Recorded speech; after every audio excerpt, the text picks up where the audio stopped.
Bueno, generalmente cuando pensamos en las leyes de la física, encontramos cierto consuelo en su, digamos, absoluta previsibilidad. Claro, son leyes fijas. Exacto. Un objeto en movimiento permanece en movimiento. La inercia es constante. Y hay algo muy tranquilizador en saber que el universo sigue reglas. Sí, nos da una falsa sensación de control. Totalmente. Pero luego, de un segundo a otro, escuchas el chirrido ensordecedor de unos neumáticos y el impacto brutal del metal contra el metal. Y ahí esa ilusión de control se hace pedazos. Así es, una colisión frontal. De repente, la física ordenada se convierte en un caos absoluto. Es una imagen estremecedora, sin duda. Y al leer los documentos que tenemos para nuestra inmersión de hoy, me di cuenta de que un accidente de tránsito es, o sea, probablemente la representación más cruda de lo vulnerables que somos. Y fíjate que me parece fascinante que comiences hablando de esa tensión entre el orden y el caos, porque el material que vamos a desglosar hoy, este ensayo fenomenológico, hace exactamente eso. Sí, tenemos sobre la mesa un documento muy particular, porque a primera vista es el relato de un siniestro vial cotidiano. Un conductor que va en contramano, impacta frontalmente contra un taxi y una motocicleta, y luego huye del lugar. Pero el autor utiliza términos bastante académicos para describirlo. Sí, lo llama una ontología de la tragedia. Y me gustaría detenernos ahí un segundo porque cuando leo esos términos suena a algo de un laboratorio o una clase de filosofía muy densa. Es una excelente observación para no perdernos en el vocabulario. En palabras simples, no vamos a analizar cuántos daños sufrió el motor o quién paga el seguro. Claro, vamos más allá de los metales retorcidos. Exactamente. Vamos a analizar la naturaleza misma del evento.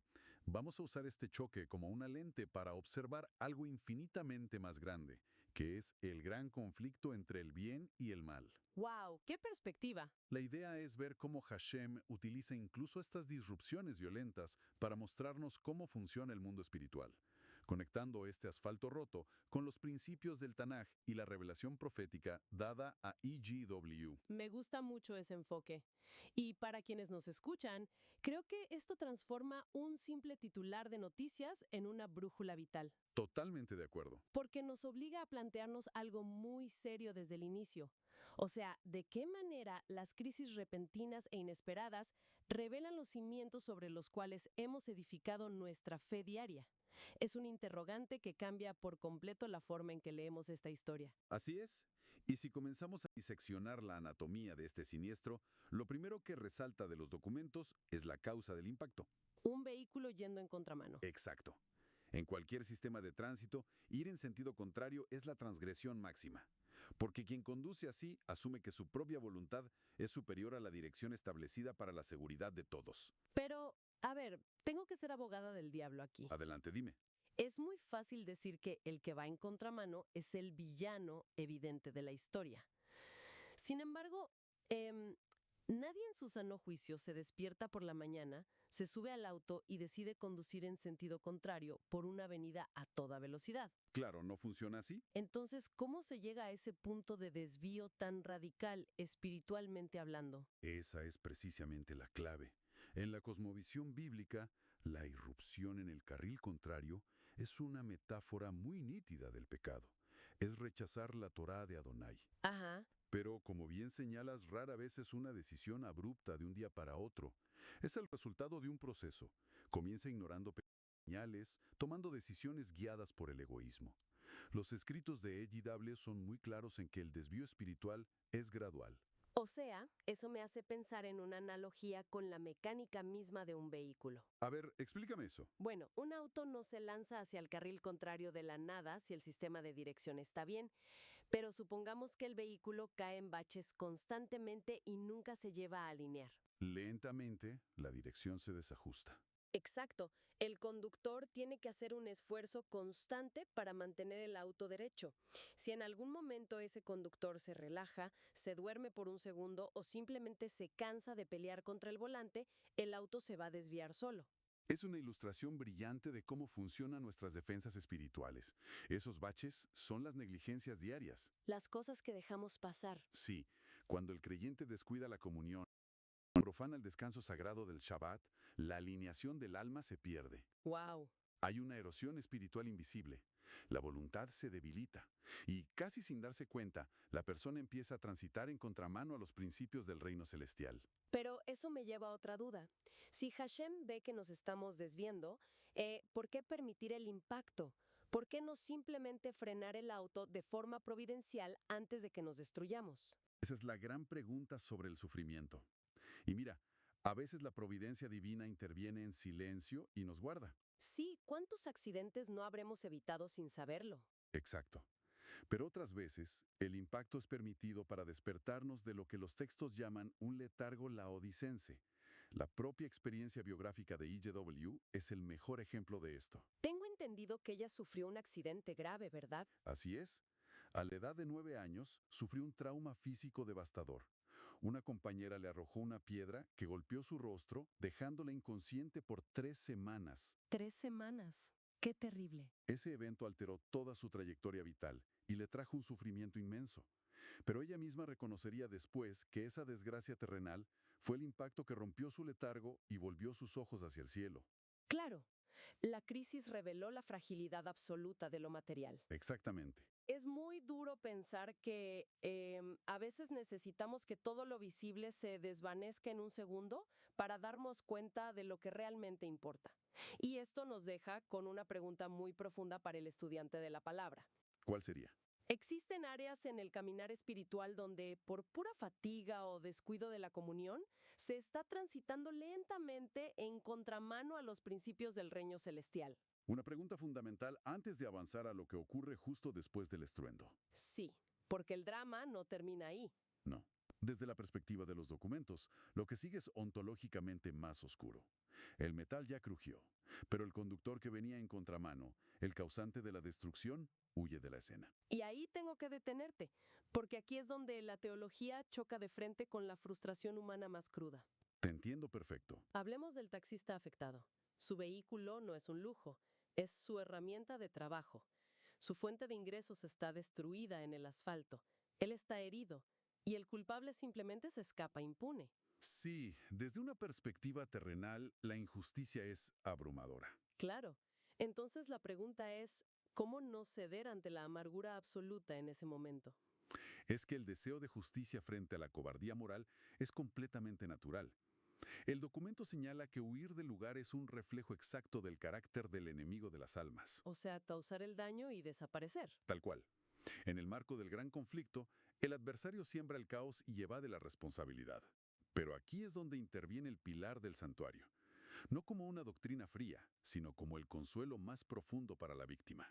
Pero seamos honestos, decirle a alguien que acaba de perder su sustento, tranquilo, los ángeles lo notaron en el cielo, suena a un consuelo muy lejano. Sí, casi parece una excusa divina. Exacto, como para justificar que los tribunales humanos fallan por completo. Entiendo esa tensión. Si vemos el libro de memoria solo como un archivo burocrático, no sirve de nada. Ajá. Pero el santuario celestial y el juicio investigador nos dicen que la impunidad humana es una ilusión total. No es solo tomar nota. ¿Qué significa en la práctica entonces? Es la garantía de que el dolor ha sido validado. Yeshua HaMashiach registra con precisión absoluta cada pensamiento de angustia del taxista y cada acto de cobardía del perpetrador. O sea que el intento de huir es literalmente inútil en el esquema del universo. Completamente inútil. Nadie puede borrar su registro de esos libros huyendo de la escena. Solo el verdadero arrepentimiento hace eso. Claro. Y esto libera a la víctima de la carga de la venganza. Al saber que la justicia final está en manos de Adonai, la víctima puede soltar esa amargura que la destruiría por dentro. Eso cambia toda la perspectiva. Saber que no tienes que ser el juez te da el espacio necesario para sanar. Así es. Y esto plantea una disyuntiva fascinante para quienes estudian esto a fondo. Frente a las injusticias cotidianas donde el responsable parece salir ileso, ¿dónde descansa la verdadera paz? ¿En la vindicación pública o en la certeza del juicio en el santuario celestial? Es un ancla para el alma, sin duda. Pero mientras esa justicia celestial se anota en los libros, la escena terrenal sigue su curso. Sí, la multitud. Exacto. Los documentos describen cómo se aglomera la gente alrededor de los vehículos, y aquí hay una observación brillante sobre el comportamiento humano. Sí, leí esa parte y me pareció muy triste por lo realista que es. Llega la multitud, ven la motocicleta pequeña, ven al conductor lesionado y toda su empatía se dirige a él. Es comprensible, claro, a primera vista. Pero luego ven el taxi. Y como es el vehículo más grande, automáticamente asumen que el conductor está bien, o peor, asumen que él fue el culpable simplemente por tener el vehículo mayor. Lo ignoran por completo. Es la naturaleza del juicio humano falible. Construimos narrativas basadas en lo visual, ignorando el contexto subyacente. En los escritos de EGW, esto se conecta con el peligro del frío formalismo. ¿El frío formalismo? Sí, una actitud que carece de la compasión activa de Yeshua. No preguntaron por el daño del taxista, simplemente emitieron un veredicto superficial basado en apariencias. Fíjate que hay un paralelo gigantesco entre esta actitud y la forma en que a veces abordamos a las personas e incluso los textos sagrados. A ver, desarrolla esa idea. Hay una historia clásica en las escrituras, personas religiosas que ven a alguien herido y por sus propios prejuicios lo ignoran. Me refiero al libro de Alel, o bueno, el relato de Lucas capítulo 10, versículos 31 y 32. La parábola del buen samaritano. Excelente analogía. Un sacerdote y un levita hacen un juicio instantáneo y pasan de largo. Y lo hacemos también en el estudio teológico.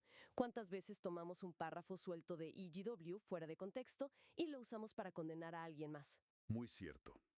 Y al ignorar al taxista, la multitud pasó por alto otro principio adventista vital. A cada uno su obra. Ajá, el trabajo como ministerio. En esta cosmovisión, el taxi no es solo metal, es el medio de sustento y su campo misionero. Por lo tanto, ese daño material es un ataque directo a su ministerio. Claro, el parabrisas roto es la interrupción de un servicio. Hay un sufrimiento invisible ahí. Y esto nos obliga a mirarnos al espejo, como creyentes. Al observar las crisis de otros, juzgamos rápidamente basándonos en fragmentos de información, o nos detenemos a ofrecer una compasión activa e imparcial. Es un llamado muy profundo a validar el dolor ajeno, porque finalmente las sirenas se apagan, la gente se va y queda la fase más larga y difícil. La recuperación. Exacto. El autor utiliza el término resiliencia ontológica. En la teología de EGW, la restauración nunca es un evento pasivo. Existe un principio inquebrantable de cooperación entre el esfuerzo humano y el poder divino. O sea, no es solo quedarse sentado esperando el milagro. ¿No? Para ilustrarlo, se evocan relatos del Brit Hadashah, como cuando Yeshua sana al paralítico. Yeshua da la orden, pero el hombre tiene que creer y hacer el esfuerzo monumental de levantarse, y en ese instante recibe el poder divino. Esa sinergia es fascinante. Y volviendo a la mecánica del auto chocado, la física nos da una lección increíble aquí. Cuando un vehículo sufre un impacto frontal severo, el chasis de metal se dobla. ¿Pierde su integridad? Y aquí está el detalle técnico. Si un ojalatero, un técnico, agarra ese chasis y simplemente lo dobla de vuelta a la fuerza en frío, el metal queda débil. Claro, microfracturado. Exacto. Ante el siguiente golpe menor, se va a partir. ¿Qué se requiere para que recupere su fuerza real? Me imagino que calor extremo. Fuego. Tiene que aplicar la llama de un soplete, calentar la estructura a temperaturas extremas para que las moléculas del metal se reorganicen. Solo a través de ese calor intenso, el chasis puede ser enderezado. Esa es probablemente la metáfora más hermosa para este concepto. Ese fuego es lo que los textos llaman el fuego de la prueba. El ser humano corrompido por el pecado no puede restaurarse a sí mismo en frío. No basta con pura disciplina. Exacto. Requerimos someter nuestra voluntad a las manos del sanador divino, permitir que el fuego del Espíritu reorganice nuestro carácter. Entonces, el proceso de sanidad es el fuego que revela si nuestro carácter es oro refinado o escoria. Y ese trabajo tiene un objetivo misional. El sufriente, al experimentar esa sanidad, se convierte en un agente de consuelo para otras personas heridas en el camino. Y eso nos lanza un desafío monumental. En medio del proceso de restauración de una pérdida profunda, estamos dispuestos a colaborar activamente con Yeshua HaMashiach para que ese sufrimiento nos convierta en agentes de sanidad para otros. Es la cumbre de nuestro propósito en la tierra. Y creo que al mirar en retrospectiva todo este viaje, vimos que un siniestro no es solo metal torcido. Es un microcosmos del gran conflicto. Así es, ilustra la instrucción del pecado, la realidad del juicio en el santuario celestial, nuestra falibilidad al juzgar y la necesidad imperiosa de la intervención de Yeshua.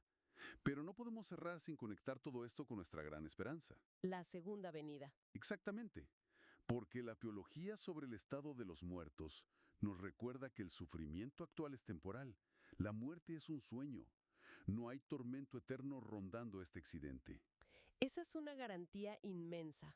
La promesa final es que, al regreso de Yeshua HaMashiach, todo el daño causado por la rebelión será erradicado y la creación entera será restaurada. Me parece fascinante cómo la física del caos pierde la última palabra, y frente al asfalto roto podemos levantar la vista hacia el cielo. Un pensamiento muy consolador para llevar siempre con nosotros. Que Hashem bendiga tu estudio. Shalom.